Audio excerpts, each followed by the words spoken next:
SS news चॅनलला subscribe करा, bell आयकॉनवर क्लिक करा। एसएस न्यूजच्या बातम्या पहा आपल्या मोबाईलवर।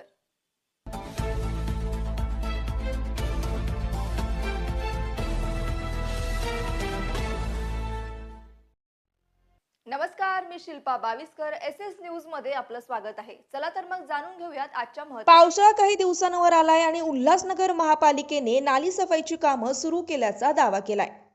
पण प्रत्यक्षात जे चित्र समोर आलंय ते धक्कादायक आहे। जेसीबीने नाल्यातून काढलेला गाळ आणि घाण काही वेळातच परत नाल्याच्या मधोमध टाकली जातीये। म्हणजे सफाई नावाला आणि डोळ्यात धूळफेक केली जातीये।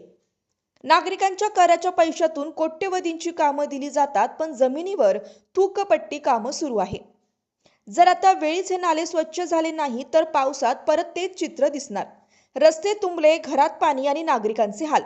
मग प्रश्न हाच आहे, पालिका कारवाई करणार का की परत एकदा फक्त फाईलवर सफाई पूर्ण दाखवली जाणार? Bureau report, SS news, Ulhasnagar.